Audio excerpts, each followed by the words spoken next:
하나님의 말씀을 봉독하겠습니다. 출애굽기 40장 34절에서 38절까지의 말씀입니다. 출애굽기 40장 34절에서 38절의 말씀입니다. 구약성경 145면 어간에 있습니다. 구름이 회막에 덮이고 여호와의 영광이 성막에 충만하매 모세가 회막에 들어갈 수 없었으니 이는 구름이 회막 위에 덮이고 여호와의 영광이 성막에 충만함이었으며, 구름이 성막 위에서 떠오를 때에는 이스라엘 자손이 그 모든 행진하는 길에 앞으로 나아갔고, 구름이 떠오르지 않을 때에는 떠오르는 날까지 나아가지 아니하였으며, 낮에는 여호와의 구름이 성막 위에 있고 밤에는 불이 그 구름 가운데 있음을 이스라엘의 온 족속이 그 모든 행진하는 길에서 그들의 눈으로 보았더라. 아멘. 출애굽기 40장 앞부분을 보면 성막의 모든 기구들이 완성이 되는 내용이 나옵니다. 그리고 오늘 본문 말씀을 보면 그 완성된 성막을 하나님 앞에 봉헌할 때에 여호와의 영광이 임하였다라고 하는 말씀이 나오고 있습니다. 하나님께서는 성막을 제작하는 이 거룩하고 영광된 일에 자기 백성을 부르셨고, 이스라엘 백성들은 하나님의 이 부름에 자발적으로 순종하게 됩니다. 이렇게 완성된 성막이 하나님 앞에 드려지는 것 자체가 대단히 큰 영광이고, 그리고 이스라엘 백성들에게는 가시적으로 여호와의 영광이 임하는 장면들을 보게 됩니다. 하나님의 영광이 임하였다라고 하는 것은 하나님께서 자기 백성과 함께 하시기 위하여 임재하셨다라고 하는 것인데, 이것이 바로 임마누엘입니다. 마태복음 1장에서 천사는 마리아에게 아들을 낳으리니 그 이름을 예수라 하라. 이는 그가 자기 백성을 그들의 죄에서 구원할 자다라고 하는 말씀을 줍니다. 그리고 이어서 보라, 처녀가 잉태하여 아들을 낳을 것이요 그의 이름을 임마누엘이라 하리라 라고 하는 이사야 선지자의 말을 전합니다. 이 말은 약 700년 전 이사야 선지자에 의해서 주어진 말씀입니다.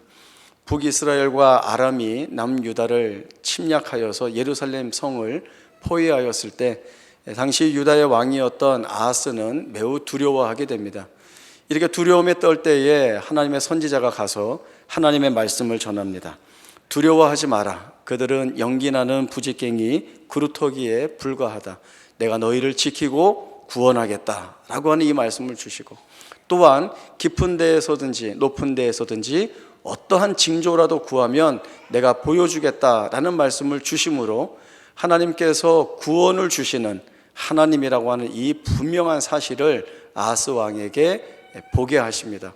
그러나 불신앙에 빠져 있었던 이 아하스 왕은 여전히 마음속에 두려워하고, 또 자신의 그러한 불신앙을 들키지 않기 위해서 나는 하나님께 징조를 구하지 않겠습니다 라고 하는 그러한 거짓된 모습을 보이게 됩니다.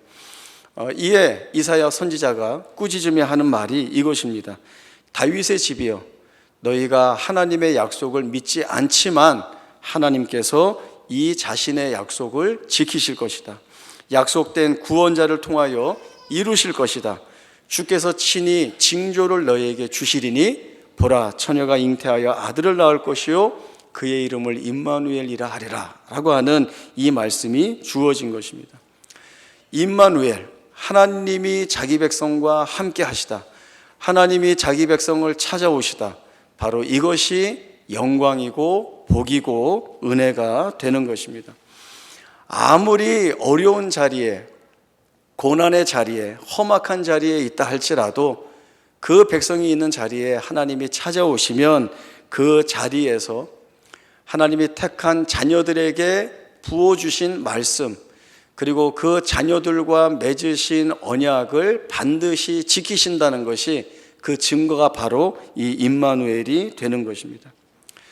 출애굽기의 시작은 사실 임마누엘, 하나님의 임재하심으로 시작을 합니다. 이스라엘 백성들이 애굽에서 노예 생활을 할 때에 너무나 혹독한 시련에 힘들어서 조상들이 믿었던 하나님께 호소하게 됩니다. 하나님이 모세를 택하여 이스라엘 백성들을 해방시키기 위하여 애굽에 보내시죠. 이 모세가 애굽에 가는 것은 사실은 하나님이 자기 백성에게로 가는 것입니다. 하나님이 고난과 노역 가운데 있는 자기 백성에게 가신다는 것은 그것은 거기에서 참된 자유와 구원과 생명이 주어질 것이라는 사실이 전제되고 있는 것입니다. 이스라엘 백성들이나 또 성경 이 부분의 말씀을 읽는 자들에게는 이런 질문이 있을 수 있습니다. 어차피 하나님이 구원해 주실 것이라고 한다면 처음부터 그 어려운 자리에 빠지지 않도록 막아주시면 더 좋지 않았을까라고 하는 것입니다. 이것은 지금 이스라엘이 처한 현실만 보고 있기 때문에 그러한 질문이 나올 수 있지만, 사실은 무엇을 보아야 하는가 하면 이스라엘 전 과정, 그들의 전체 역사를 관통하는 하나님의 섭리가 어떠한가를 보아야 할 필요가 있습니다. 창세기 15장에 보면 하나님께서 아브라함과 언약을 맺으시는 횃불 언약식이 나옵니다. 이 언약식은 하나님과 아브라함이 대등한 입장에서 동등한 책임을 맡아 서로 지켜야 된다, 이런 내용을 약속하는 자리가 아니라 하나님이 약속하여 주신 것을 하나님인 내가 반드시 다 이루어내겠다, 내가 너희의 자녀와 후손에게 약속을 주었다면 그 약속을 다 자녀와 후손 가운데에서 이루어내겠다라고 하는 것을 하나님이 스스로에게 하시는 약속, 그리고 아브라함에게 확인시켜 주시는 약속의 자리가 되는 것입니다. 창세기 15장 12절에서 17절까지의 말씀 보겠습니다. 구약 성경 18쪽 창세기 15장 12절에서 17절까지의 말씀 제가 읽겠습니다. 해질 때에 아브라함에게 깊은 잠이 임하고 큰 흑암과 두려움이 그에게 임하였더니 여호와께서 아브라함에게 이르시되 너는 반드시 알라. 내 자손이 이방에서 계기되어 그들을 섬기겠고 그들은 400년 동안 내 자손을 괴롭히리니 그들이 섬기는 나라를 내가 징벌할지며 그 후에 내 자손이 큰 재물을 이끌고 나오리라. 너는 장수하다가 평안히 조상에게로 돌아가 장사될 것이요 내 자손은 4대 만에 이 땅으로 돌아오리니 이는 아모리 족속의 죄악이 아직 가득 차지 아니함이니라 하시더니 해가 져서 어두울 때에 연기나는 화로가 보이며 타는 횃불이 쪼갠 고기 사이로 지나더라. 하나님은 아브라함의 후손 이스라엘 백성들이 이방에서 객이 될 것이라 말씀하십니다. 이 말씀이 성취가 되지요. 그것은 이스라엘 후손들이 애굽에서 노예가 된다라고 하는 것이었습니다. 그들은 섬기겠고 그들이 400년 동안 내 자손을 괴롭힐 것이라는 말씀을 주십니다.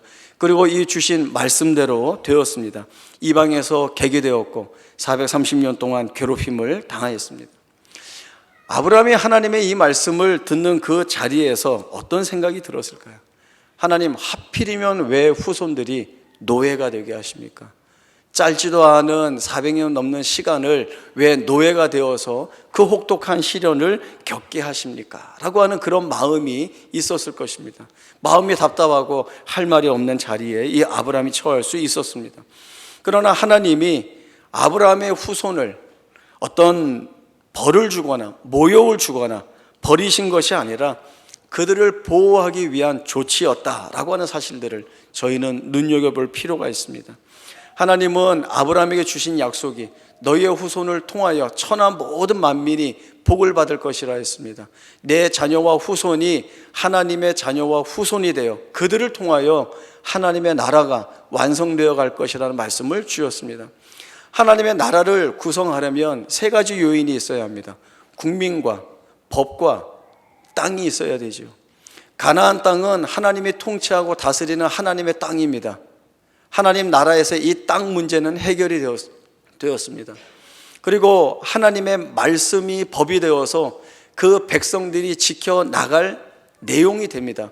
이 법도 준비가 되어 있습니다. 이제 국민이 준비가 되어야 되죠. 야곱이 애굽의 가족을 이끌고 내려갈 때 70여 명밖에 되지 않았습니다. 한 민족을 이루기에는 너무나 작은 수였습니다. 하나님은 이 아브라함의 후손을 한 민족을 이룰 만큼의 수요가 되기까지, 그리고 그 시대의 세계 최강의 제국이었던 애굽의 보호 아래에서 430년이라고 하는 긴 세월 동안 한 민족이 될 만큼 안전하게 보호할 필요한 조치를 두셨던 것입니다. 하나님은 이방에서 객이 되어 그들 가운데 어려움을 겪겠지만, 그러나 이러한 시간과 이러한 정황들이 아브라함의 후손, 바로 이스라엘이라고 하는 이들을 통하여서 하나님의 나라를 만들어 가시겠다는 하나님의 목적과 의도에 전혀 어긋나지 않게 일들이 진행되고 있는 것입니다. 물론 그 현실에 갇혀 있는 이스라엘 백성들에게는 노예로서의 삶, 억압된 삶, 혹독한 시련을 겪는 것이 너무나 힘들고 어려울 수 있습니다. 비탄과 비통함에 빠질 수 있습니다. 때로는 그러한 처지를 돌아보며 하나님을 원망할 수도 있습니다. 그러나 하나님이 택하신 자기 백성을 찾아오셨고 그 백성과 함께 하실 때에는 하나님의 목적하신 일들은 반드시 성취될 것이고, 성취되는 하나님의 계획들은 단 하나도 부르신 백성이나 자녀들에게 해가 되는 것들이 없는, 오히려 이들 모두에게 가장 큰 복이요 은혜로 주어진다는 사실들을 저희가 봐야 하는 것입니다. 우리의 삶에도 고통이나 시련들이 많이 있습니다. 우리를 힘들게 하고 아프게 하고 괴롭게 하고, 또 때로는 많은 손해를 보게 하는 일들이 얼마나 많이 있는지 모릅니다. 이런 일들이 일어나는 이유를 알면은 조금 낫겠지만 이유를 알 수 없을 때도 있습니다. 그저 답답하고 어떻게 해야 할지 모르는 것이 우리가 서 있는 현실, 그 주소입니다. 이 고난들을 어떻게 이해해야 될까? 누군가는 내가 죄를 짓지 않고 살아야 이 고난의 문제에서 벗어날 수 있다고 말하는 사람도 있습니다. 또 누군가는 내가 너무 욕심을 부리기 때문에 어떤 집착에서 벗어나야 이 고난이 멀어질 것이라고 말하기도 합니다. 또 누군가는 그저 운명이라 생각하고 거기에 순응하며 살아야 되지 않는가라는 이야기를 하기도 합니다. 그러나 이것은 다 답이 아닙니다.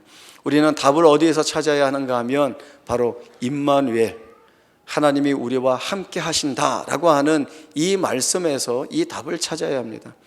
고난이 우리에게 어떤 이유로 오게 되었는가? 이 고난이 옴으로 인하여서 우리에게 주어지는 유익은 무엇인가? 라고 하는 것들은 바로 이 임마누엘 하나님이 아니면 설명될 수 없고 답을 찾아낼 수가 없는 것입니다. 하나님은 우리에게 모든 고난을 다 막아주겠다, 어떤 고난도 겪지 않도록 해주겠다, 너희만큼은 이 고난에서 열애되며 제외된 인생으로 영원토록 복되게 살게 해주겠다라고 하는 약속을 주시지 않았습니다. 그러나 고난이 왔지만 그 고난에 하나님이 찾아오시면 그 고난의 자리는 고난의 자리로만 끝나는 것이 아니라 거기에서 우리를 복되게 하시고 유익되게 하시는 하나님을 만나게 되는 것입니다. 그리고 그렇게 만난 하나님을 통하여서 이 하나님이 우리에게 어떤 하나님이신지, 이 하나님이 오늘도 이 고통과 시련 속에서 우리를 복되게 하시기 위하여 드러내 보여주시고 펼쳐 보여주시는 하나님의 뜻이 무엇인가를 우리에게 충분히 알려주시는 것입니다. 애굽에서 노예로 430년의 세월을 살았습니다. 광야에서 40년의 세월을 보냈습니다. 나라가 망하고 이방 나라의 포로가 되어서 70년의 세월을 보냈습니다. 이스라엘의 역사를 보면 한눈에 봐도 순탄하지 않은 역사이고 이미 망해버린 역사입니다. 그러나 그 모든 좋지 않은 조건 안에 있음에도 불구하고 하나님이 여전히 이들에게 주시는 말씀은 이 현실과 맞지 않는 전혀 다른 말씀입니다. 어떤 말씀이 주어졌습니까? 창세기 15장 13절과 14절의 말씀을 보시면 이 약속이 이어집니다. 내 자손이 이방에서 객이 되어 그들을 섬기겠고 그들은 400년 동안 내 자손을 괴롭히겠지만 그들이 섬기는 나라를 내가 징벌할 것이다. 그리고 그 후에야 내 후손이 큰 재물을 이끌고 나올 것이다. 광야 40년은 어떻게 말씀하고 있습니까? 신명기 8장에 보면 내 조상들도 알지 못하던 만나를 광야에서 내게 먹이신 것은 이를 다 너를 낮추시며 시험하사 마침내 내게 복을 주기 위함이다 라고 하는 말씀을 분명히 주십니다. 포로로 잡혀가 있는 상황에서는 어떤 말씀 주셨습니까? 이사야 43장에 보면 야곱아 너를 창조하신 여호와께서 지금 말씀하시느니라. 너는 두려워하지 말라. 내가 너를 구속하였고 내가 너를 지명하여 불렀나니 너는 내 것이라. 내가 물 가운데 지나갈지라도 내가 너와 함께 할 것이라. 강물이 너를 침몰하지 못할 것이며 내가 불 가운데 지나갈지라도 내가 타지 아니할 것이요 불꽃이 너를 사르지 못하리니 나는 내 하나님 여호와요 이스라엘의 거룩한 이요 내 구원자이다. 이 말씀을 분명하게 주십니다. 더 큰 고통으로 시련으로 여겨지는 자리라고 할지라도 하나님은 그 안에 하나님이 가지고 계시는 선하신 목적과 뜻들을 분명히 가지고 계십니다. 우리가 알지 못하기 때문에 여기에서 하나님이 무엇을 하시겠는가? 이 고난은 나를 무너뜨리고 나를 망하게 할 수밖에 없다라고 하는 신음소리와 탄식소리 낼 수밖에 없지만, 그러나 하나님은 거기에서 자기 백성과 함께하고 계시고 자기 백성을 복과 은혜의 자리로 끌어내시기 위한 하나님의 역사를 진행하고 계시다라고 하는 사실들을 저희들이 붙들어야 합니다. 이러한 사실을 우리가 붙들지 못하면 우리가 살아가는 시간이나 우리가 맞닥뜨리는 모든 현실들은 암울할 수밖에 없습니다. 불안할 수밖에 없습니다. 두려움을 느낄 수밖에 없습니다. 그러나 여기에서 하나님의 신실하신 약속과 그 약속을 이루시는 하나님이 우리와 함께 하시다라고 하는 이 사실을 우리가 믿음으로 붙들을 때에 현실에 보이는 것들과 상관없이 우리가 바라볼 것들이 얼마나 크며 얼마나 위대하며 얼마나 놀라운지를 우리가 보게 되는 것입니다. 그것이 하나님이 우리에게 주시는 약속이 됩니다. 또 하나의 의미가 있습니다. 36절과 37절 오늘 본문에서 주시는 말씀입니다. 구름이 성막 위에서 떠오를 때에는 이스라엘 자손이 그 모든 행진하는 길에 앞으로 나아갔고 구름이 떠오르지 않을 때에는 떠오른 날까지 나아가지 아니하였다. 이렇게 말씀합니다. 이것은 하나님께서 인도하신다는 뜻입니다. 에벤에셀입니다. 에벤에셀이라고 하는 뜻은 하나님이 여기까지 우리를 도우셨다라고 하는 뜻입니다.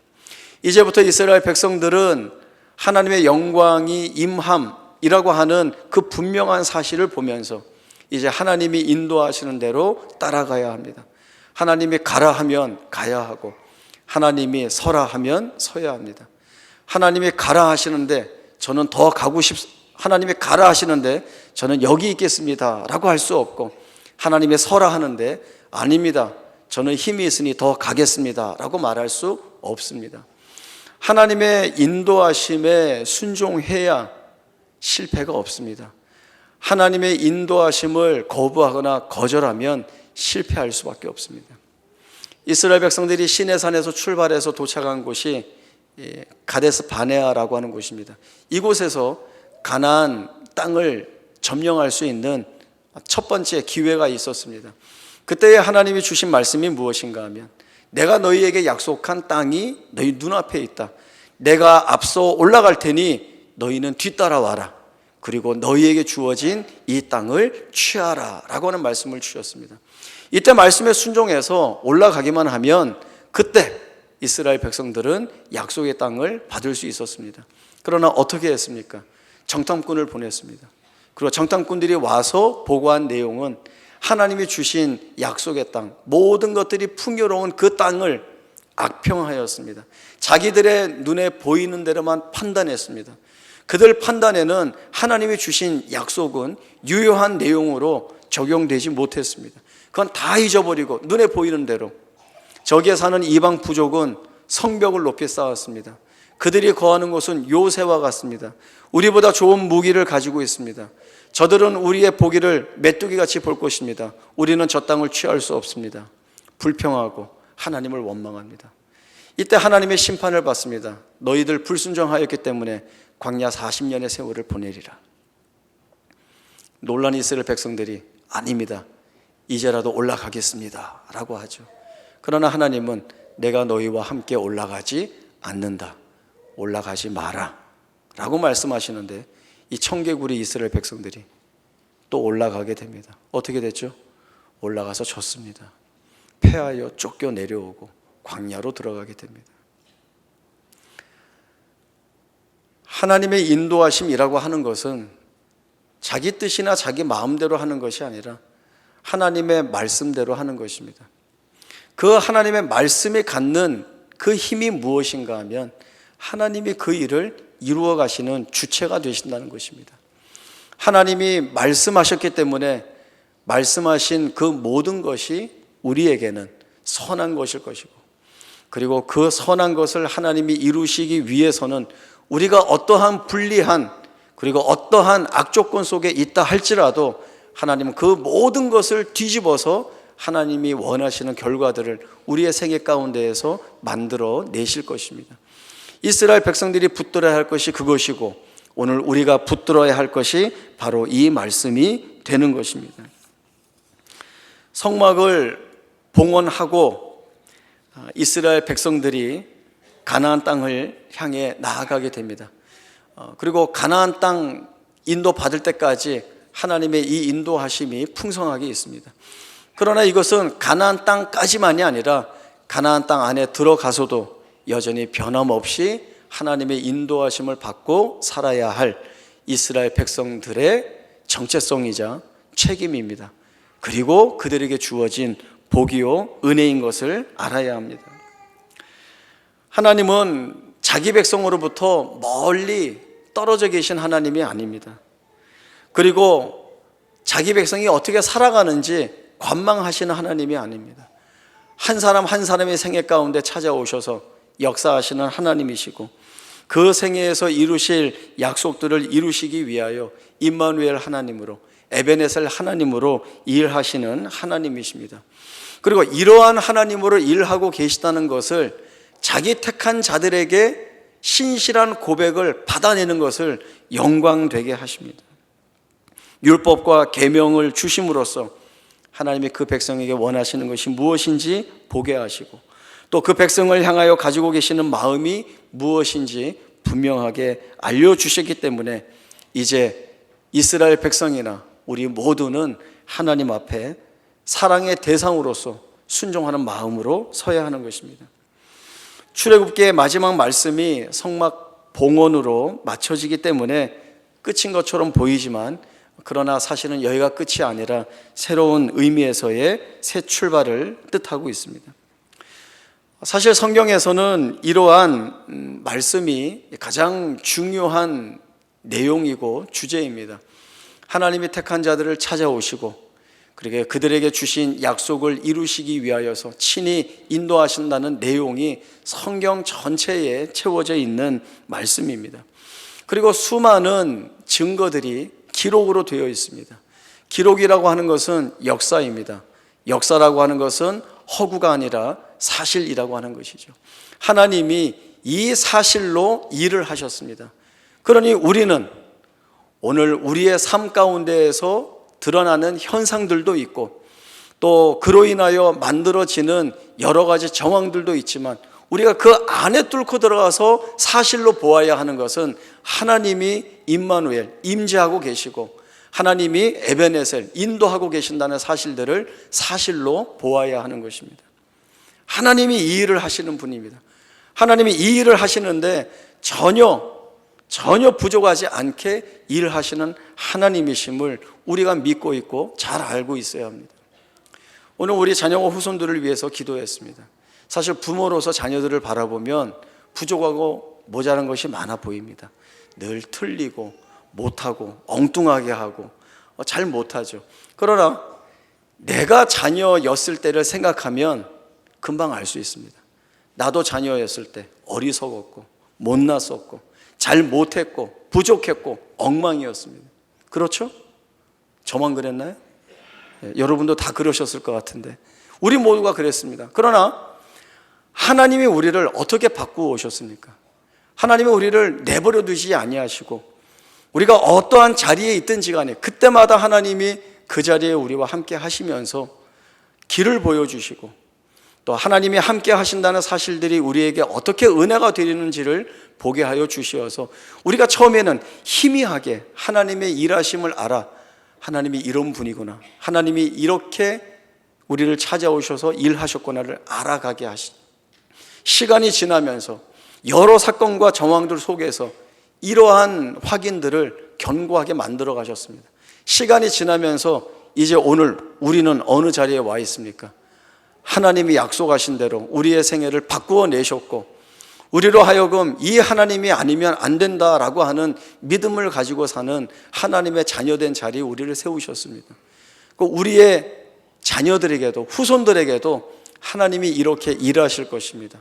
여전히 우리에게는 부족하고 못나 보이고 잘 못하는 자녀와 후손들이지만 아브라함과 이삭과 야곱의 하나님이신 우리 하나님께서 이 자녀들도 찾아가 만나 주실 것이고 그들의 하나님이심을 드러내 보여주실 것이고 우리를 바꾸신 것처럼 그들을 바꾸어 내실 것입니다. 그것이 우리 하나님이시고 우리 하나님이 일하시는 증거가 되는 것입니다. 우리는 이 하나님 앞에서 감사한 고백을 갖지 않을 수 없고 찬송을 하지 않을 수 없습니다. 세상의 많은 것들이 우리의 인생과 자녀의 인생을 책임지겠다고 다 뛰어들고 나오겠습니다. 내가 너와 너의 인생, 너의 후손의 인생들을 책임지겠다. 내가 너희의 모든 필요를 다 채워주고 뭘 해주겠다. 다 나오지만 모든 것들은 다 부질없고 헛된 것입니다. 하나님이 그 인생을 지키지 않는 이상 그 인생은 아무 의미가 없습니다. 아무 소용이 없습니다. 모든 것들을 다 놓치고 가지고 있지 못하다 할지라도 하나님이 그 인생에 찾아오셔서 은혜를 부어주시고 그 인생을 다듬어 나가시는 주체로서 역사하신다고 한다면 그것만큼 복된 것은 없습니다. 우리가 이러한 사실을 늘 알고 있으면서도 늘 이런 정황 저런 정황을 만나면 흔들리게 되죠. 기도하기보다 다른 것을 채워서 자녀에게 주어야 되지 않을까. 기도하기보다 말씀을 보기보다 이것이면 충분히 자녀에게 되지 않겠는가. 우리가 이미 그 자리에 와서 헤매고 있습니다. 아닙니다. 그래서는 안 됩니다. 우리가 자녀들을 말씀과 기도로 양육하기로 약속을 했으면 제일 먼저 자녀들을 위해서 부모가 말씀 위에 서서 기도해야 할 것이고 그 부모가 확인한 하나님에 대한 그 믿음을 자녀들에게 보여줘야 합니다. 부모가 드러내 보여주는 이 신앙과 믿음의 모습만큼 중요한 신앙 교육은 없습니다. 자녀들이 안 보는 것 같지만 다 보고 있습니다. 다 보고 있습니다. 우리 부모가 하나님을 어떻게 믿고 있는지, 우리 부모가 하나님을 어떻게 고백하고 있는지, 말로만 하는지 아니면 신실한 믿음의 내용을 가지고 정말 중요한 문제가 있을 때에 엎드려 기도하고 있는지 자녀들 다 보고 있습니다. 어리다고 안 보고 있나요? 어려도 보고 있습니다. 어려도 보고 있습니다. 찬양 가운데 있는 아이들이 집에 가서 찬양을 한다고요. 말씀을 배운 아이들이 집에 가서 그 말씀을 암송을 한다고요. 어린아이들이라고 무시해서는 안 됩니다. 자녀들이 보고 있습니다. 부모인 우리가 얼마나 중요한 자리에 있는지 모릅니다. 내가 신앙생활 잘 못하면 자녀들이 힘들어합니다. 나 때문에 자녀들 힘들게 하지 마십시오. 그리고 나로 인하여 자녀들이 더욱더 하나님께 가까이 나아가는 은혜를 맛볼 수 있도록 여러분이 앞서 나아가십시오. 아브라함이 하나님 앞에 창세기 15장에서 그 약속의 말씀을 들었을 때에 내 후손은 이방에서 계기되어 그들을 섬길 것이다. 어려움을 겪을 것이다. 노예가 될 것이다. 이런 말씀을 듣고 너는 이 땅에서 잘 살고 장수하다가 내 조상으로 돌아갈 것이다. 아멘 하고 이 언약식이 끝났습니다. 어렸을 때는 아니 자기만 잘 살면 다야? 이런 생각이 들었는데 아브라함이 그 자리에서 아멘 할 수 있었던 것은 자기를 본토 친척 아비 집에서 불러내시고 이 자리까지 오면서까지 하나님이 하나하나 주신 그 신실하신 약속이 어디에 서 있는지, 무엇을 말씀하시는지, 그리고 어떻게 이루어내시는지를 다 보았기 때문에 비록 후손이 이방에서 계기되어 그들을 섬기고 어려움을 겪겠지만 마침내 하나님이 완성하실 자신들의 후손에 대한 그 약속을 이 아브라함이 본 것입니다. 그러니 아멘 할 수 있지요. 하나님이 아브라함만의 하나님이 아니라 이삭과 야곱의 하나님으로 약속을 주셨고 그 약속은 우리에게도 동일한 약속으로 주어졌습니다. 우리의 하나님, 우리의 자녀의 하나님, 우리 후손의 하나님이시라는 약속을 하나님은 신실히 이행해 나가실 것입니다. 우리는 이를 위해 믿음으로 바라보며 하나님이 이 일을 해 나가시는 그 현장의 증인으로 서야 합니다. 우리를 복되게 하실 하나님을 우리가 기대합니다. 담대히 우리의 믿음을 가지고 이 하나님 앞에 나아갈 수 있음 또한 우리의 복인 것을 볼 수 있습니다. 우리 모두에게 임마누엘 되신 하나님, 에베네셀 되시는 이 하나님에 대한 믿음을 가지고 주께서 주시는 풍성한 은혜를 우리의 자녀와 후손들과 함께 누려 나갈 수 있기를 바랍니다. 기도하겠습니다. 하나님 아버지 은혜를 감사합니다. 임마누엘 되시고 에베네셀 되시는 우리 하나님의 크신 은혜가 우리와 우리의 자녀와 후손에게 있기에 너무나 감사합니다. 하나님이 일하고 역사하시기에, 하나님의 약속이 그것이기에 분명히 하나님이 이루실 것들이 우리에게 복이요 은혜인 것들을 고백합니다. 우리를 복되게 하신 하나님, 우리의 자녀와 후손들을 약속 가운데 은혜롭게 하시는 하나님의 일하심이 있기에 오늘 우리는 담대한 믿음을 가지고 살아나갑니다. 우리가 사는 모든 자리, 우리의 자녀와 후손들이 살아가는 모든 시대와 정황들을 우리 하나님께 맡기오니 우리 하나님, 아브라함과 이삭과 야곱의 하나님이신 것처럼 우리와 우리의 자녀와 후손의 하나님이 되어주셔서 일하여 주시고, 그 일들 우리가 하나님의 사랑받는 자녀임을 증거하는 증거가 되게 하여 주옵소서. 지금은 우리 주 예수 그리스도의 은혜와 하나님 아버지의 크신 사랑과 성령 하나님의 충만하신 역사하심이 임마누엘 되시고 에베네셀 되시는 하나님의 그 약속을 쫓아 우리와 우리의 자녀와 후손들이 하나님의 말씀 가운데 살아가며 주께서 주시는 복을, 은혜를 마음껏 누리며 살아가리라 다짐하는 주의 사랑하는 성도들 머리 위에, 이들의 자녀와 후손과 이들의 가정 위에 지금부터 영원토록 함께 있을지어다. 아멘.